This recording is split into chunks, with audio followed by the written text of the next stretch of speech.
Empiezo pues. Mi intención hoy es hacer un repaso que necesariamente será algo superficial, pero intentaré tocar distintos hilos sobre las llamadas generaciones digitales, y para ello me voy a centrar en los 20 últimos años, aunque intentaré hablar más del presente, de lo que está ahora surgiendo, que de lo que sucedió con anterioridad.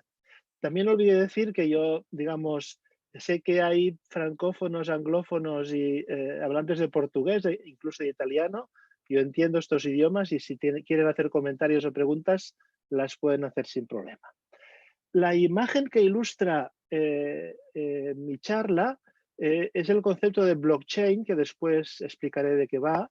Blockchain es la cadena de bloques, que es una de las últimas tecnologías digitales que se ha usado sobre todo para las criptomonedas, pero que yo lo incorporo como una metáfora, como una imagen de la cultura colaborativa de Internet en la que los jóvenes hoy participan. Como podemos ver en las imágenes, aparentemente cada uno está en su rincón, en su sitio, pero entre ellos están conectados y están entablando conversaciones orales, textuales y visuales que a veces los adultos perdemos o no somos capaces de interpretar o incluso malinterpretamos.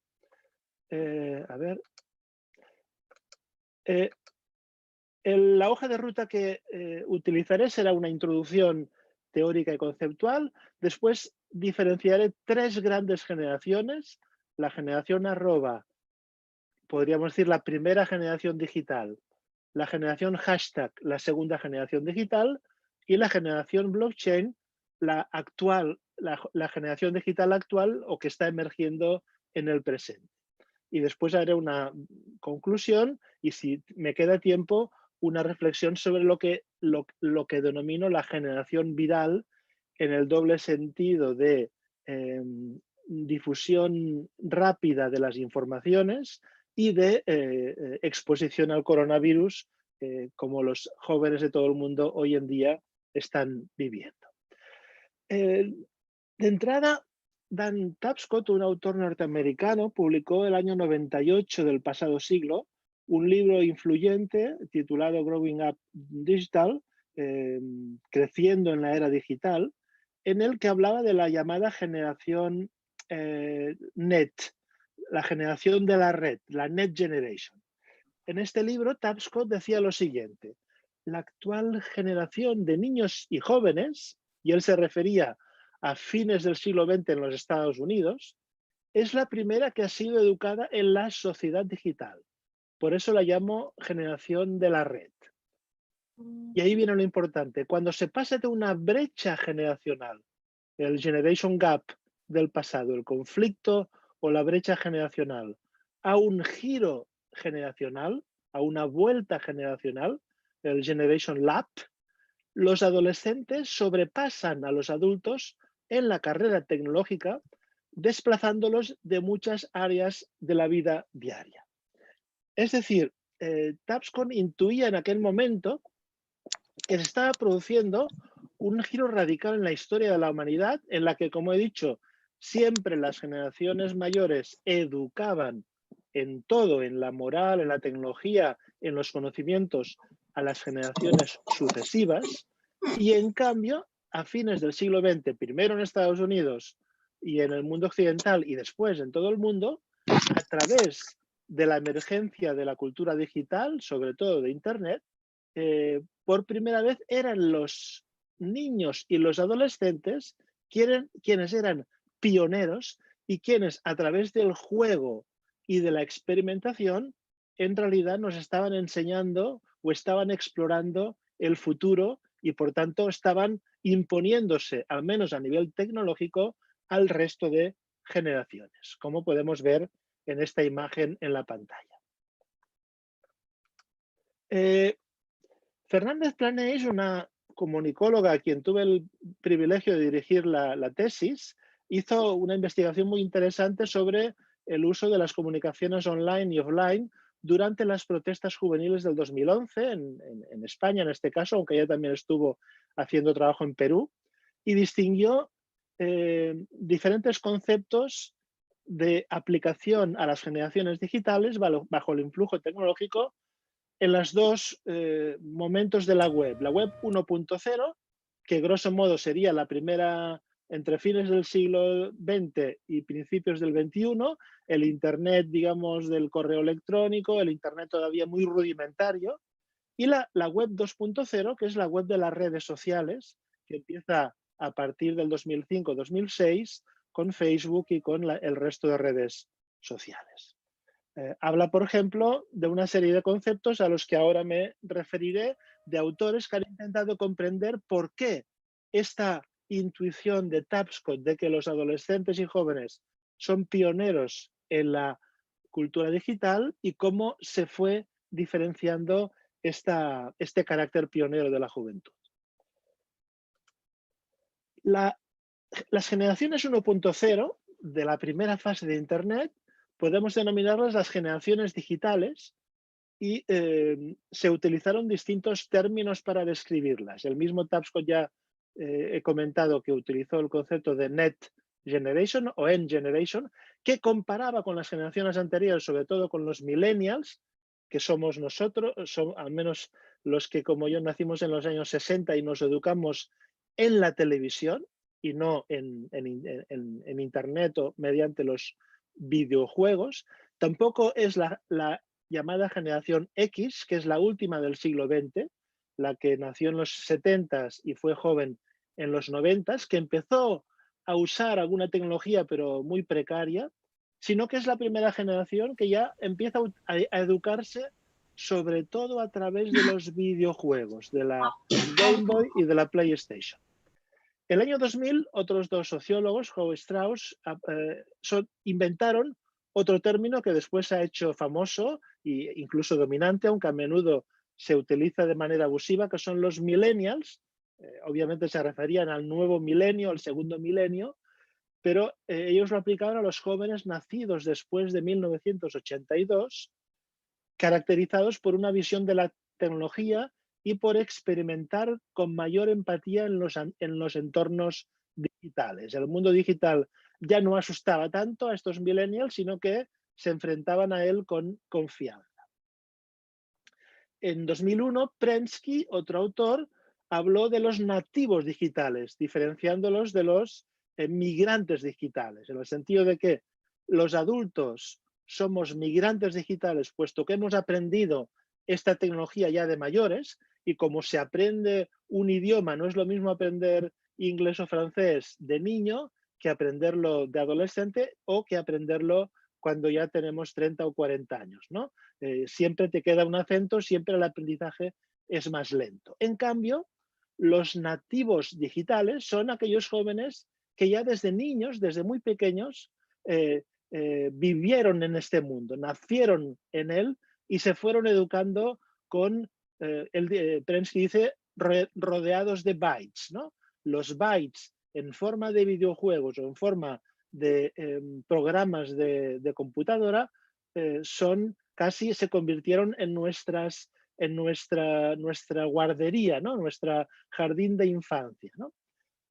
Se caracterizan por recibir información muy deprisa, proceder distintas tareas en paralelo, interpretar gráficos antes que el texto, son generaciones muy visuales, funcionan y trabajan mejor interconectados, progresan con premios y reconocimientos frecuentes y juegan más que trabajan. Es decir, o en realidad aprenden jugando.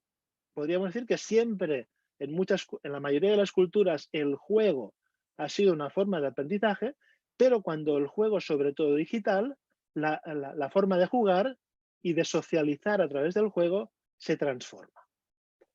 En 2003, otro autor habla de la generación del milenio, es un poco parecido, que son los fascinados por las nuevas tecnologías y se empieza a hablar del multitasking, ¿no? De las multitareas. Estos jóvenes que pueden hacer al mismo tiempo, pueden hablar por teléfono, ver la televisión, leer un libro y dibujar. Digamos, esta habilidad de un aprendizaje activo e inmediato. La Las generaciones 2.0 o de Internet de segunda generación, de la web 2.0, que podríamos denominar hiperdigitales, puesto que ya lo digital ya no es algo marginal o secundario, sino que se va convirtiendo poco a poco en hegemónico y ya no se queda solo en los sectores educados o elitistas u occidentales, sino que penetra también en los países de la periferia, del sur, en los sectores populares, incluso no solo en el mundo urbano, sino que llega al mundo rural, al mundo campesino. Por ejemplo, Esquiva y Barton hablan de una nueva Next Generation para describir a la generación nacida después de 1980 con competencias digitales y aprendizaje activo a través de la experiencia. Es decir, Internet ya no es solo un juego o una manera de comunicarse mediante el correo electrónico muy básica, muy fragmentaria, sino que empieza a ser algo serio, empieza a ser algo que permite ganarse la vida y que se llegará a convertir en un gran negocio. Y de hecho, los mayores millonarios hoy del mundo son jóvenes de esta generación, como Zuckerberg, el creador de Facebook, o los creadores de Google o de Amazon, que fueron adolescentes que vieron este mundo y que cuando ya fueron mayores, crearon empresas que se convirtieron en punteras.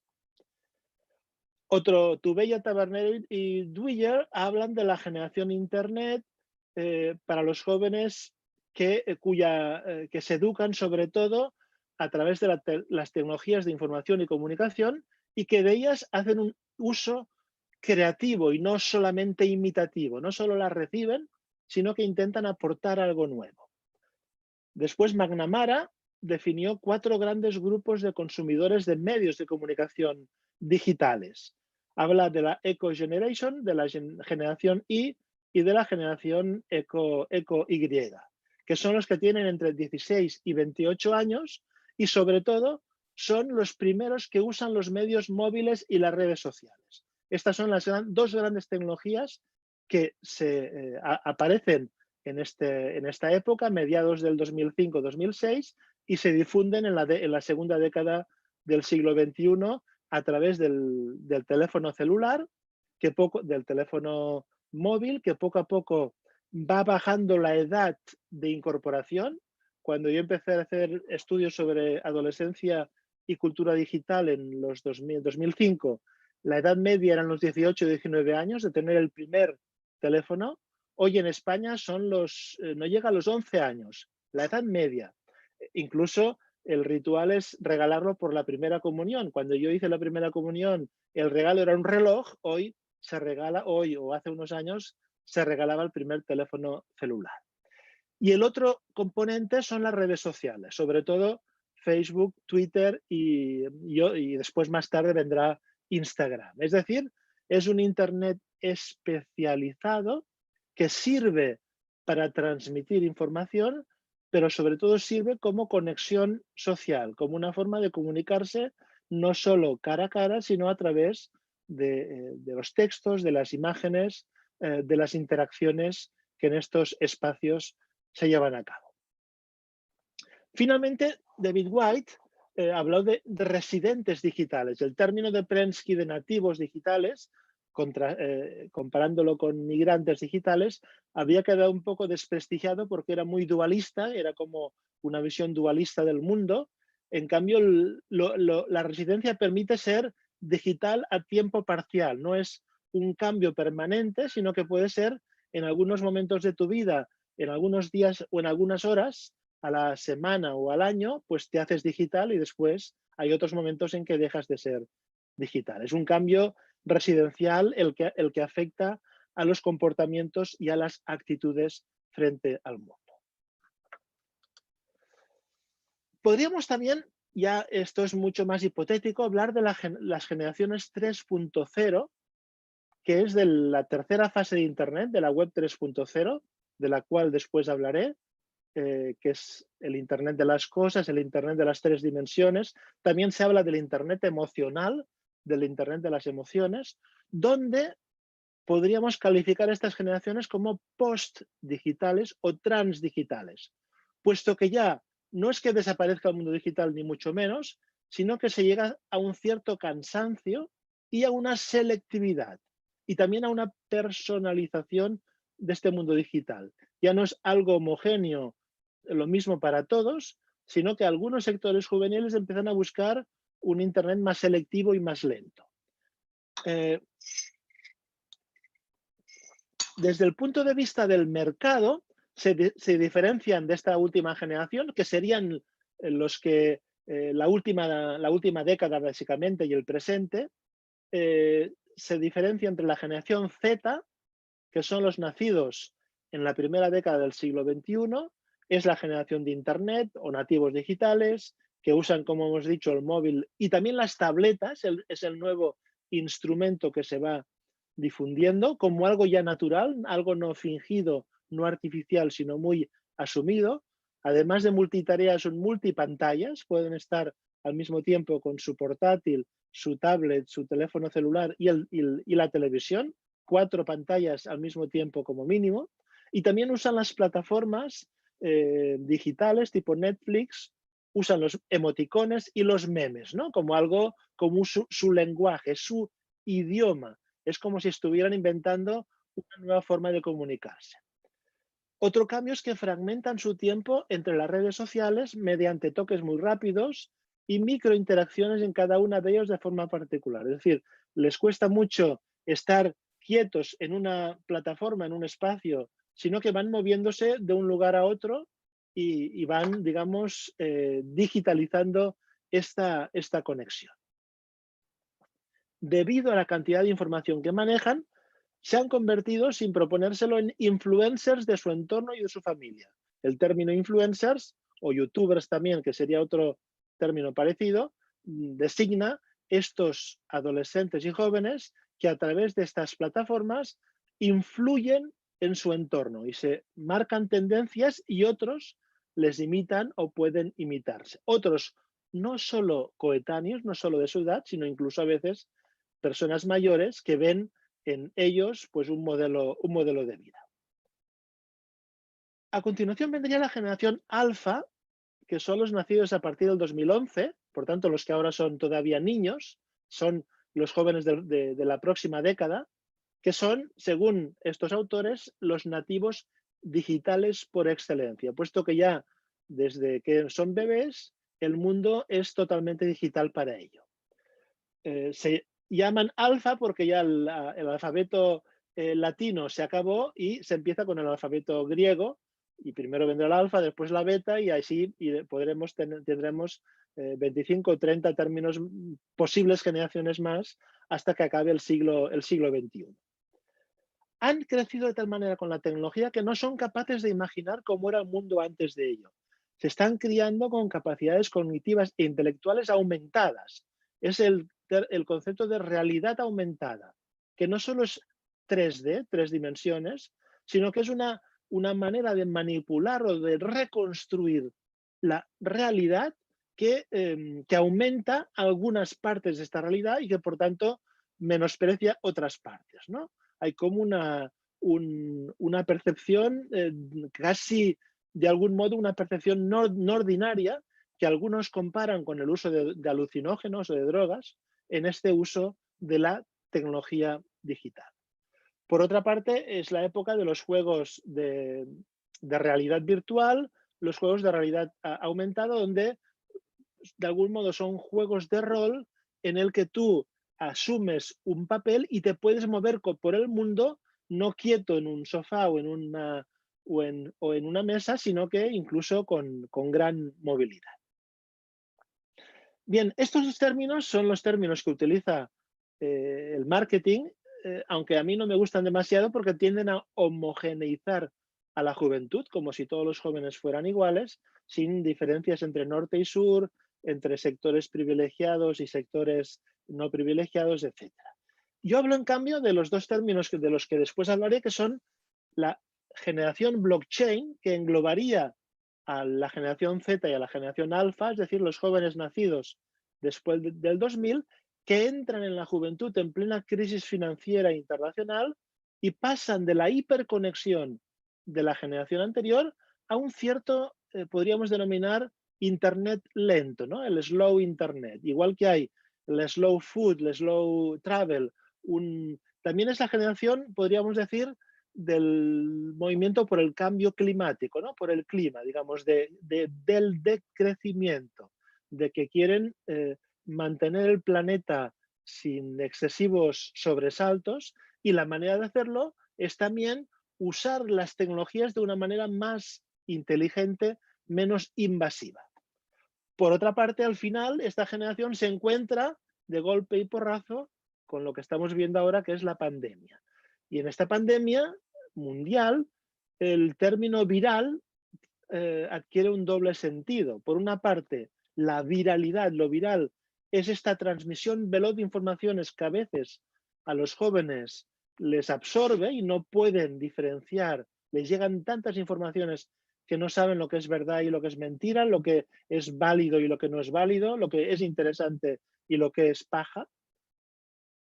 Pero al mismo tiempo, el otro sentido sería la exposición al coronavirus, que obliga a cambiar su estilo de vida y, por ejemplo, les obliga a vivir durante un tiempo más largo que en el pasado en el propio domicilio y a inventarse, de algún modo, una nueva hiperconectividad dentro de la casa, ¿no? Pero con otra dimensión positiva, y es que también se convierten en maestros y maestras de sus propios padres y madres, puesto que gracias a ellos, sus padres y madres durante el confinamiento pudieron conectarse mejor y pudieron hacer lo que ahora estamos haciendo, aprender cómo funciona el Zoom o cuál es la última serie para ser vista o cómo jugar con videojuegos. Bien, después de esta introducción, en la que me he extendido un poco más de lo que pensaba, paso ya directamente a diferenciar o a caracterizar estas tres generaciones de las que he hablado, que corresponden, grosso modo, a estos tres fases de Internet. Internet 1.0, la primera década, Internet 2.0, la segunda década, Internet 3.0, la década en la que ahora entramos. La primera década yo la denomino la generación arroba, y es un término que propuse en un artículo que se publicó el año 2000 en una revista de Manizales, precisamente de Colombia, titulado La generación arroba, donde la caracterizaba por el acceso universal, aunque muy desigual, a las tecnologías de la información y de la comunicación. También por una globalización de la cultura juvenil, que deja de ser un fenómeno local o barrial o nacional y pasa a ser un fenómeno universal, por ejemplo, la música, las modas. Y en tercer lugar, por la búsqueda de la equidad de género. De hecho, el símbolo arroba integra lo masculino y lo femenino. La imagen que ven en pantalla, los que sean de España o de Italia, quizá podrán distinguir que es una figura del pesebre, del presepio, que en Cataluña cada vez hay personajes singulares, el cagané, el llamado cagador, que en este caso es un adolescente con su portátil que está y con su arroba que está conectado y está navegando por Internet. ¿Qué caracteriza el contexto de la generación arroba?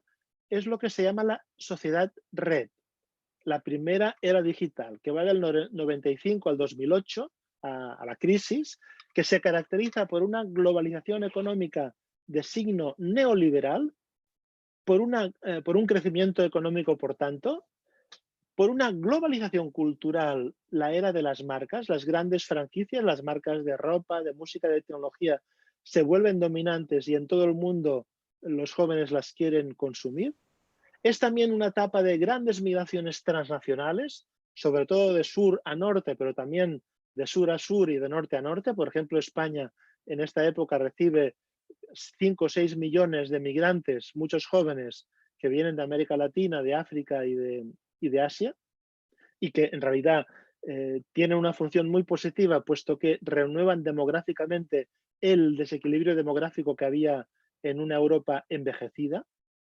Hay la expansión de Internet. Internet deja de ser algo minoritario para universitarios o para las élites, y pasa a ser, primero a través de los cibercafés, sobre todo, un elemento para toda la población o cada vez más popular.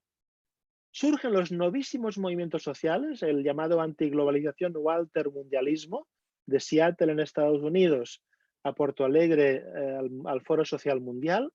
Y hay también una extensión de la educación post-obligatoria, sobre todo en los niveles secundarios y universitarios. Es decir, cada vez más jóvenes siguen estudiando pasados los 14, 15, 16 años. Cada vez hay más personas que alargan su formación. Con lo cual, el periodo de juventud deja de ser una fase más o menos corta de la vida y pasa a ser una fase cada vez más alargada. El significante de la arroba tiene una historia muy curiosa que no tengo ahora tiempo de explicar. Viene del árabe, al-rub, significa la cuarta parte es una medida de peso o de volumen que en la península ibérica, en la era medieval, servía para el comercio entre las distintas comunidades. Después sirve para el comercio transatlántico cuando se conquista América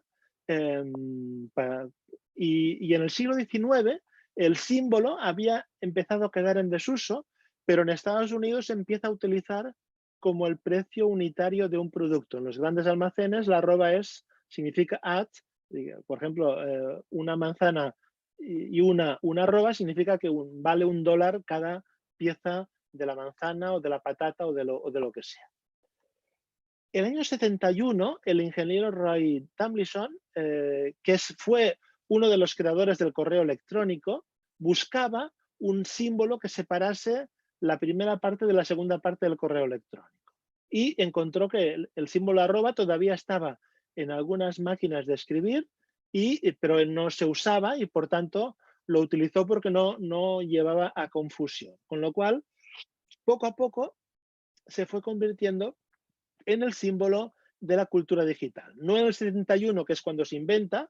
En ese momento el correo electrónico solo lo usaban sectores militares o algún sector de investigación. No fue hasta mediados de los 90 cuando todos empezamos a tener un correo electrónico que, recordar, tiene la primera parte es el nombre y después de la arroba viene el servidor o podríamos decir el apellido donde se ubica tu correo, la información que transmites a través de tu correo electrónico.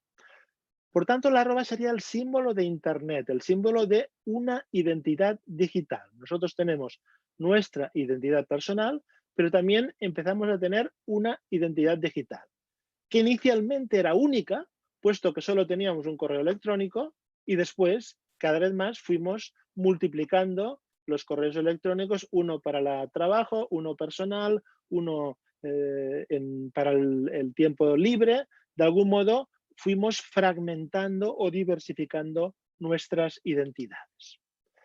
El significado de la generación arroba para mí y para Tapscott es el de la primera generación digital, lo que él denomina la Net Generation o lo que hoy otros denominan los millennials, que es la generación posterior al baby boom, que en lugar de crecer con la televisión, lo hizo rodeada de aparatos electrónicos, en especial de los videojuegos. Es decir, creció jugando con los deditos y las maquinitas. Esta generación llega a la juventud en la segunda mitad de los 90 en Estados Unidos, y en España y seguramente en la mayoría de países latinoamericanos llega en la primera mitad del 2000, coincidiendo con la emergencia de Internet, del email y del chat, y también de una educación que empieza a ser digital, que busca la cultura de la interacción, que ya no sirve la transmisión textual por libros de los conocimientos, por la pizarra, sino que se empieza a buscar otra manera de estudiar y de aprender. En resumen, la generación arroba marca el paso de la generación X, la última del siglo XX, a la primera generación del siglo XXI, de un espacio local, de la propia ciudad, del propio barrio, de tu entorno inmediato, a un espacio global. Gracias a Internet, aunque no puedan viajar, los jóvenes saben que el mundo es una aldea global y pueden estar conectados con jóvenes como ellos, que les guste la misma música, la misma personaje, el mismo deporte de otro lugar del mundo. el tiempo real pasa a ser un tiempo virtual. Es decir, el tiempo ya no se fragmenta por la agenda del horario diario o semanal, sino que en Internet el tiempo es muy fluido y la noche y el día se mezclan. Uno, cuando se conecta, a veces se olvida del tiempo, de algún modo. Y por tanto ya no hay un horario tan marcado. Del mismo modo, el tiempo de la juventud se hace más virtual. La juventud ya no es una etapa de transición con unas fases marcadas en función, por ejemplo, del servicio militar obligatorio o del ritmo educativo. Al final de la universidad o de la escuela te pones a trabajar, te casas y ya no eres joven. En cambio, en esta época la juventud se puede extender más tiempo y se puede contraer, pasa a ser algo más a la carta, ¿no? Cada quien puede ser joven cuando quiera o cuando lo decida.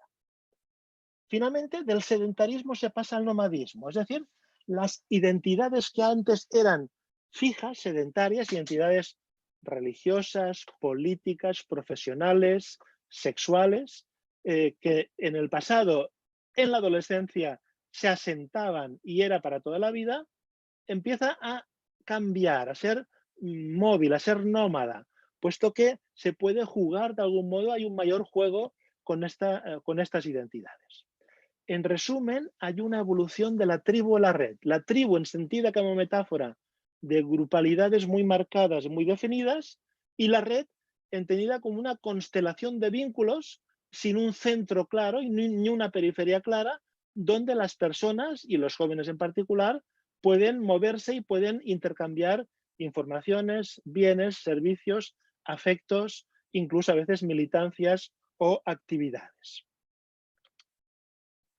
Un breve ejemplo que no tengo mucho tiempo de explicar para que veáis que lo que explico no es solo teórico, sino que puede ser alguien de carne y huesos. Una de mis estudiantes, Ruby, publiqué su historia de vida en uno de mis libros y ella me contaba de cómo le influyó. Ella fue joven en estos años y me contaba cómo le influyó en la Game Boy, ¿no? Que es el juego, los juegos a los que jugaba de niña. Cuando tenía 13 años decía, me compré una Game Boy, ha sido el juego que más he usado en mi vida, me encanta.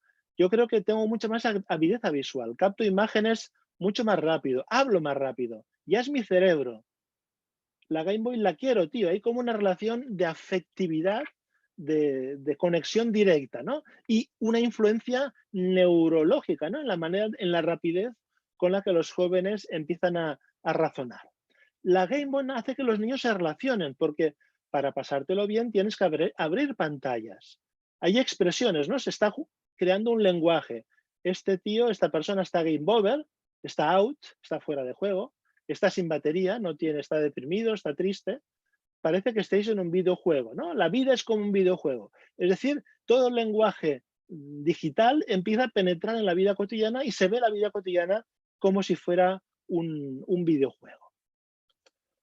El segundo elemento que ella empieza a utilizar es el teléfono móvil, el celular, que cuando ella lo usa, estoy hablando del 2002-2003, todavía eran aparatos muy rudimentarios, muy grandes, ni nada que ver con los actuales smartphones. Entonces empezó a entrar la era del móvil, todo el mundo móvil, móvil, móvil. Y con 19 años, fijaros, el primer móvil a los 19 años, casi ya después de la mayoría de edad, su padre le compró el primer móvil, ¿no? Es interesante, y es lo que dice, ¿cuáles son las funciones del móvil? ¿Por qué es tan importante para los adolescentes el móvil? Es una manera de autoafirmarse, sentirse respetado. Cuantos más mensajes recibes, más importante eres. Bajarte logos y melodías.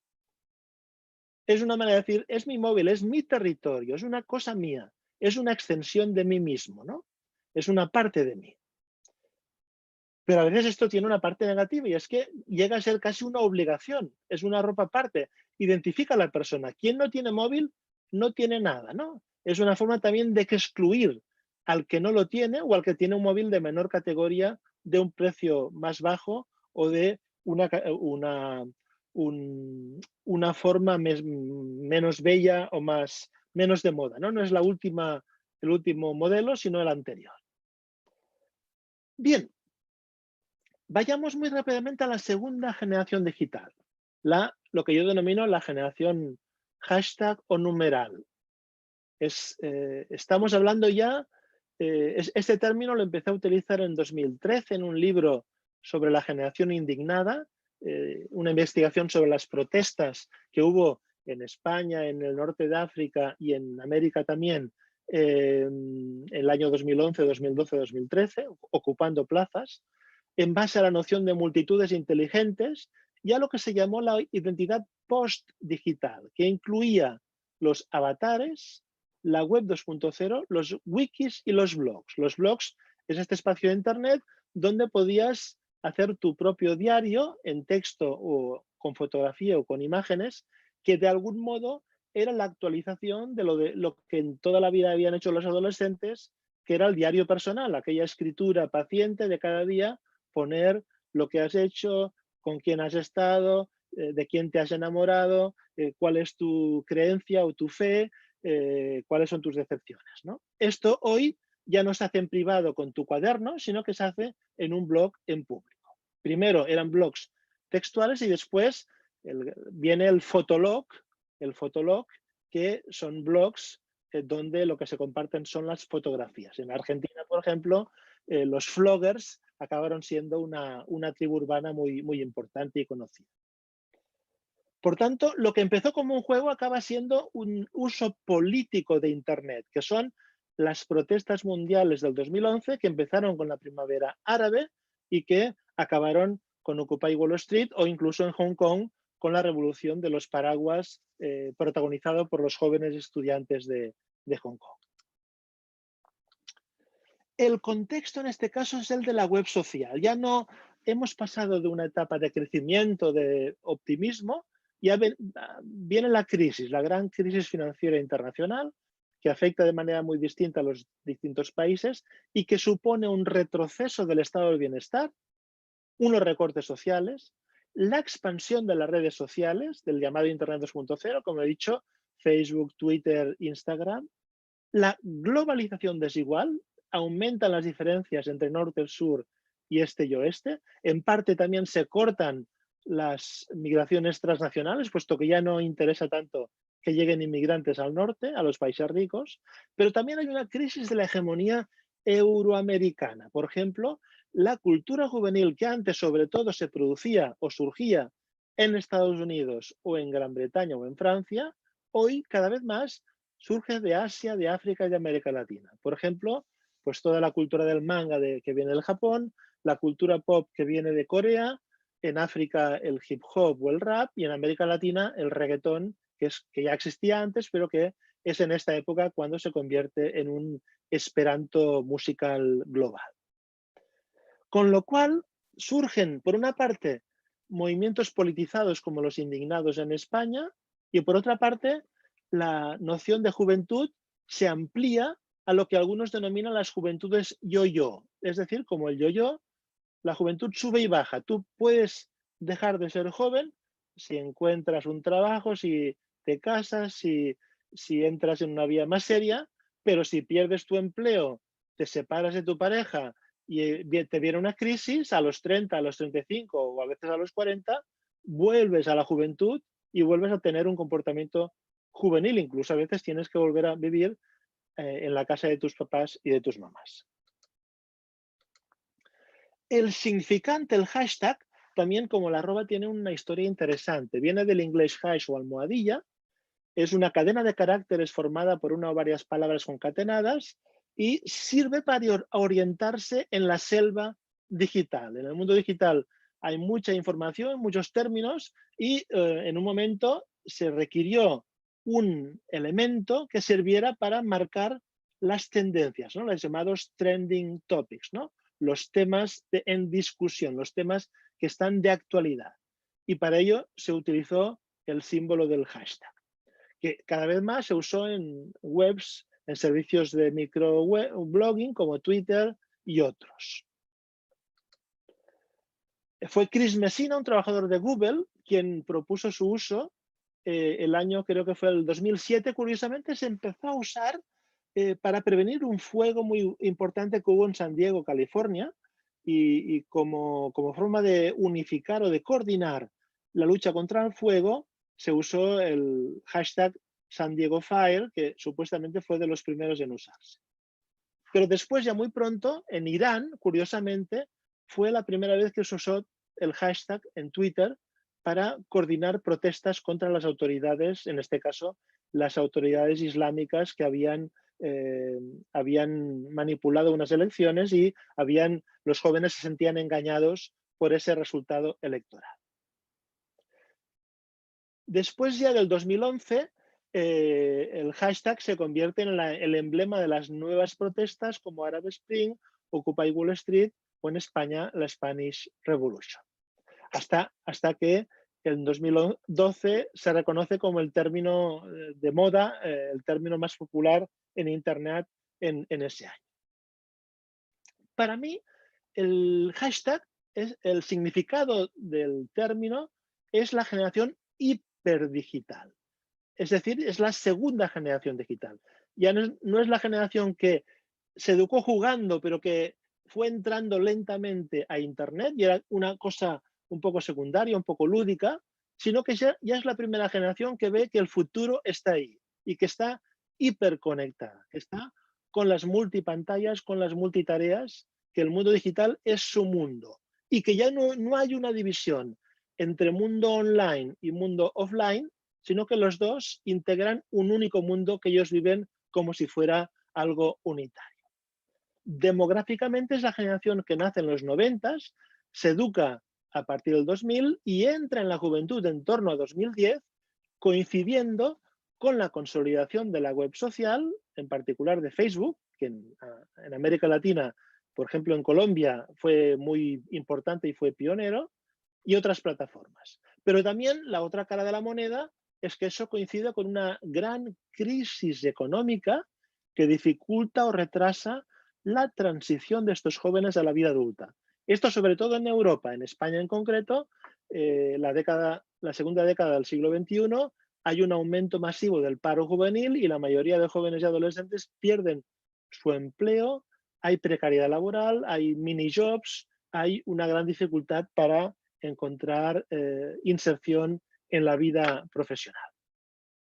Resumiendo, pasamos de la generación arroba a la generación hashtag, que es un Internet más especializado. Del espacio global se pasa a lo que podemos denominar un espacio glocal, donde lo global se une con lo local. Hay una vuelta a la localidad, al encuentro cara a cara. Por ejemplo, las protestas indignadas se hacen en las plazas con acampadas, donde los jóvenes se encuentran entre ellos.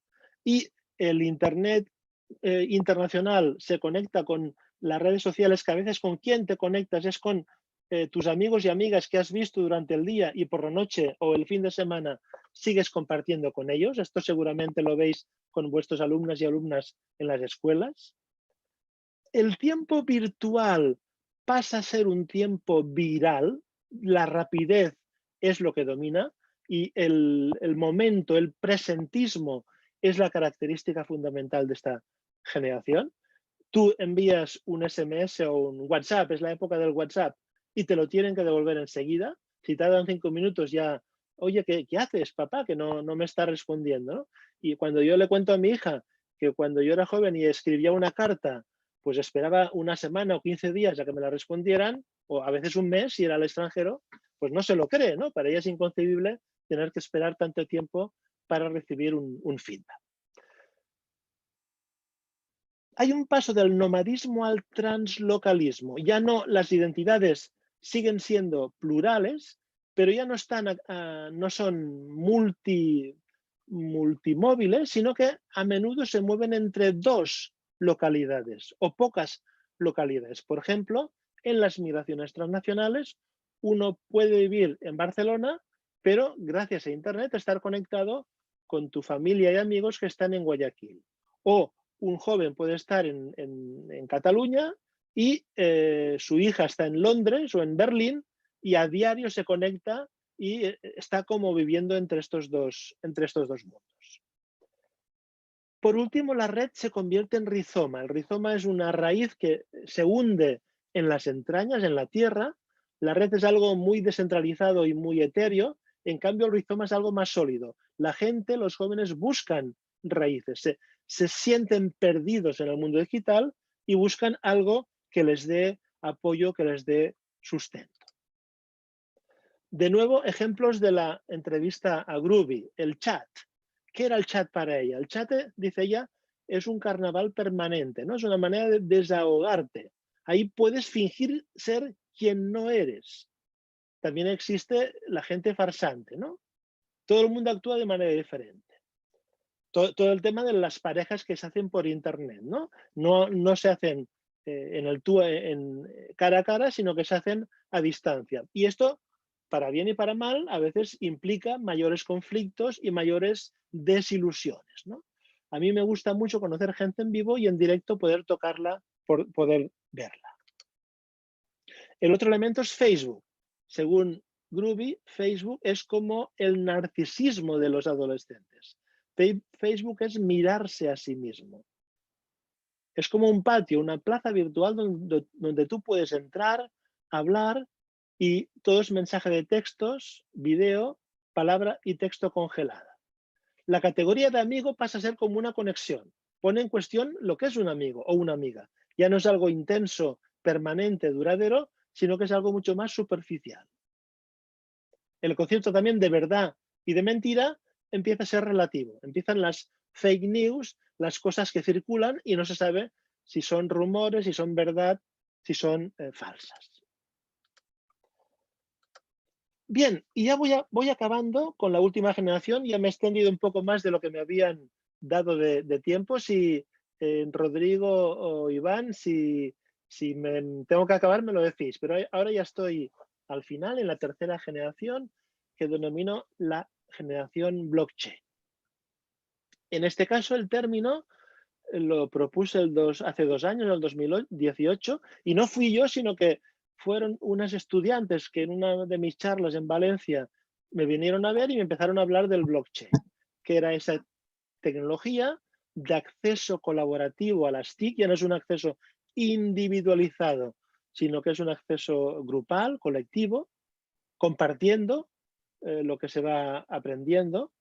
Es también la desjuvenilización de la cultura juvenil. La cultura juvenil ya no es solo para jóvenes, sino que involucra a otros 2 grupos de edad, involucra a los niños mayores que quieren ser como los jóvenes, por ejemplo, en cultura digital, y involucra también a los adultos o a los que se pueden denominar los adultescentes, es decir, personas entre 30 y 40, 45 años que quieren parecer o ser jóvenes. Y a veces incluso hay una reversión de género. El género ya no es solo masculino y femenino, sino que hay múltiples opciones sexuales. El contexto es el de la llamada web semántica.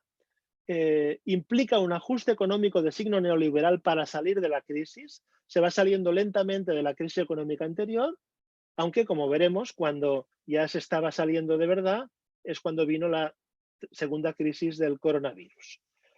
Hay un ajuste cultural y la cultura de consumo desenfrenado se empieza a reemplazar en la juventud por un consumo más colaborativo y más austero.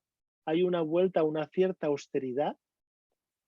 Hay también el ajuste migratorio, la crisis de los refugiados, que en el Triángulo Norte habéis vivido con gran intensidad, pero también en Europa los refugiados del Medio Oriente y todas las oleadas de personas jóvenes que mueren intentando cruzar el Mediterráneo. Desde el punto de vista tecnológico es la época de la web, de la llamada web semántica, que es un Internet donde se busca el sentido, el significado, mucho más personalizado, más de pequeños grupos, no tan anónimo, no tan neutro, no tan global. Por una parte, hay los big data y las grandes compañías se aprovechan de estos grandes datos que se pueden encontrar en la red, pero al mismo tiempo, dentro de la red hay múltiples refugios donde los jóvenes pueden encontrar su pequeño grupito, su pequeña afición, su pequeña sentimentalidad. Incluso hay consultorios sentimentales en la red. Surgen 2 nuevos tipos de movimientos sociales que son los que van a marcar el futuro, que son el movimiento neofeminista del Me Too o de Ni Una Menos contra el feminicidio, y el otro movimiento es el Fridays for Future, el movimiento neoecologista o neoambientalista por el cambio climático, ¿no? Liderado, como sabéis, por una adolescente sueca. Por último, hay el ajuste de la educación postobligatoria. Este crecimiento que hubo en las épocas anteriores de la educación se rompe y no es que haya menos estudiantes, pero ya la educación deja de ser una promesa de futuro y hay mayor suspicacia en seguir estudiando, puesto que no es una seguridad de que tener un título te vaya a servir para un mañana. Y también hay una reversión del periodo de juventud. La juventud se vuelve a contraer y las dificultades de ser joven se intensifican. El significado, ya he hablado un poco del blockchain, que es la cadena de bloques, viene de las criptomonedas, en realidad se inventó para asegurar el valor no de una moneda, ya no en función de un banco central controlado por el Estado, sino que lo que asegura y mantiene el valor del Bitcoin o después de la libra fueron el encadenamiento de bloques informáticos en distintas partes del mundo que son lo que dan confianza a los que compran o depositan valor en esas monedas. Eso sería complejo de explicar, pero es muy resumido. Corresponde a la web 3.0 que incluye los Big Data, la inteligencia artificial, el Internet de las cosas, por ejemplo, las impresoras de 3 dimensiones, la web 3.0, el Internet emocional y finalmente lo más importante para mí, que es la cultura colaborativa de Internet. Es decir, el coworking, el cohousing, el vivir juntos, el trabajar juntos, el poder crear juntos, haciendo cosas juntos, usando la tecnología de manera creativa. El significado lo aplico a la generación que podemos denominar post-digital, es decir, la nacida en el tránsito al nuevo siglo, hiperconectada desde la primera infancia, en la primera década del nuevo milenio, que llega a la preadolescencia en plena crisis económica internacional, vive a la distancia la emergencia de movimientos sociales como los indignados y entra en la juventud coincidiendo con el final de la crisis, pero también con el auge de movimientos neoconservadores, xenófobos y a veces juvenófobos a escala planetaria. Por otra parte, es la generación que protagoniza el movimiento neofeminista, neoecologista y neocivilista del que antes hablé. Resumiendo, en la generación postdigital, la juventud a veces se convierte en la edad de moda, en forma de culto por la imagen, obsesión por el anti-aging, no, nadie quiere envejecer, todos queremos seguir siendo jóvenes. En la juventud es paradigma de la innovación y de la experimentación social, y al mismo tiempo los jóvenes de carne y huesos ven cómo se consolidan los recortes sociales, educativos y laborales establecidos durante la crisis, se les excluye de la toma de decisiones y a veces se les censura para controlar las fake news. Para contener el riesgo de morir de éxito, la juventud se encadena en bloques para prevenir un futuro incierto, generando una especie de inteligencia colectiva como los cyborgs. En fin, acabando, hemos pasado de la generación hashtag a la generación blockchain, o estamos pasando, mejor dicho. De un espacio local a veces se pasa a un no lugar, un lugar indefinido, anónimo. Del tiempo viral al slow time, un tiempo más lento, la búsqueda de la lentitud, del recogimiento, de espacios sin internet. Del translocalismo al The Wall, hay nuevos muros que se van construyendo. Y del rizoma al holograma, ¿no? A veces las identidades sociales se vuelven ficticias y se dibujan como si fuera una figura artificial en forma de holograma. No hablaré de la conclusión a la que ya me he referido, ni tampoco haré un resumen que lo tenéis en el artículo que os compartieron, pero sí acabaré con un breve epílogo sobre lo que denomino la generación viral. Todo lo que estaba explicando, y lo escribí y reflexioné en 2008 y 2009, se rompe con el coronavirus. Marzo 2020 llega una pandemia mundial que, por una parte, pone en juego el riesgo de una generación y obliga a una solidaridad intergeneracional. En el fondo, saldremos del virus si los jóvenes cuidan a los viejos, pero por otra parte, intensifica las tendencias de cambio tecnológico que ya se estaban anunciando con anterioridad. Y en este caso, en el caso de esta generación, el coronavirus se convierte en una marca generacional. Y esto lo viví en vivo y en directo con mi hija, que cumplió 18 años durante el confinamiento estudiando para el examen de selectividad que en España se hace al final de la secundaria. Con 5 marcas, estas marcas generacionales son básicamente 5. La transición hacia una vivienda o habitación digital, donde lo digital no es solo un ordenador, no es solo un aparato, sino que es todo el espacio doméstico. En segundo lugar, la educación a distancia, por obligación en este caso. Tuvieron que aprender rápidamente a los jóvenes, que ya algunos lo habían puesto en práctica, a seguir clases, hacer exámenes, hacer trabajos a distancia. El teletrabajo, en este caso no de los jóvenes, sino de los mayores, pero gracias a los jóvenes nos ayudaron a poder entrar con mayor facilidad en esta reconversión. El mundo lúdico, la diversión, el ocio, ya no es el ocio nocturno de la discoteca, del baile fuera de casa, sino que es el ocio doméstico, a veces descubriendo los juegos de cartas o los juegos sociales que pueden hacerse cara a cara. Y finalmente, la hipersolidaridad o la hipersocialidad, la cibersocialidad. Es decir, a través del ciberespacio te conectas, ya que no puedes conectarte físicamente, puesto que no puedes salir de tu casa o tienes limitado el acceso a determinados espacios, buscas un refugio en las redes sociales, sobre todo en Instagram, que fue la gran recurso de muchos jóvenes para poder sentirse acompañados y en sociedad. La otra cara de la moneda, la cara negativa, la cara oscura, es que esta transformación puso de manifiesto la enorme brecha digital que había en todas las sociedades, sobre todo en las más pobres, pero también en el mundo rico, que no es solo una brecha tecnológica, no es solo una brecha material de instrumentos o de riqueza o de velocidad de Internet, es sobre todo una brecha de las formas de aprendizaje, que no cambiaron al mismo ritmo y que seguían de algún modo el ritmo tradicional, muy adultocéntrico, muy unidireccional. Y el otro aspecto negativo o discutible es el llamado cansancio Zoom.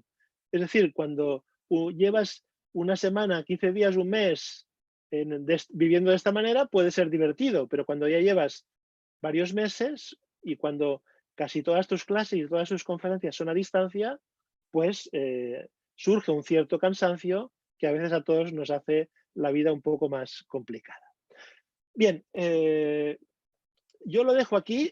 Si quien tenga interés en profundizar, hay un libro que publiqué hace unos años, se llama De la generación arroba la generación hashtag.